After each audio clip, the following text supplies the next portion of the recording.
Sunday saw the 7th consecutive day where temperatures somewhere here in the UK reached 30 degrees or above. That's record breaking for September, but it's likely to be the last in this run of heat because relief is on the way if you're finding it, as I am, a little too stifling. And it's all coming behind this weather front here. We'll change our wind direction, and that has given more significant rain in the north of Scotland on Sunday. To the south, the thunderstorms brewed up and also pushed up from the south because of that heat.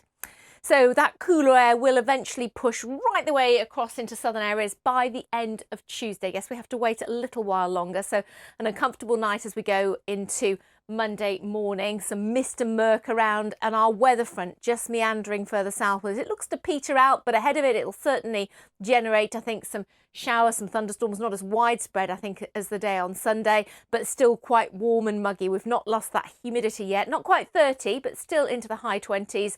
A much fresher and brighter, drier 15 to 18 further north, particularly for the northwest of Scotland, where we've had that rain through the course of the weekend. Now, rain does pep up on that weather front through Monday night and into Tuesday, but it's much drier and much fresher further north. We could get within the realms of a touch of grass frost in some of the glens of Scotland, but it will be notably fresher. Still muggy, though, in the south. Still mist and murk Tuesday morning. Eventually that rain pushes out of northern England into East Anglia, southern areas as well. Much brighter, drier, with some sunshine behind and feeling more pleasant. 16s and 17s actually still a little bit above average at the time of year, certainly 20 to 22 in the south.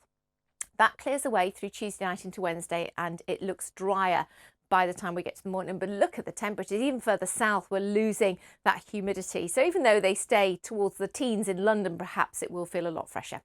And a bright, dry day on Wednesday. So certainly not a washout through the coming week, but we do have some more rain pushing in later in the day. But quite a pleasant day, lifting the temperatures, that September sunshine, into the high teens or even the low 20s, but without the humidity that we've come used to.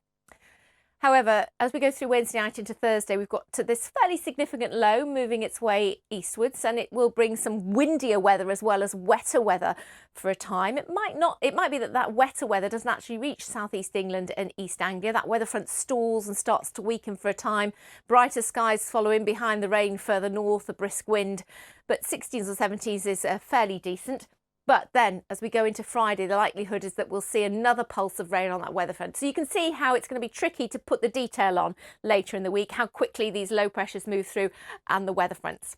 But for the most part, to the north and south of that weather system, there'll be some dry and bright weather.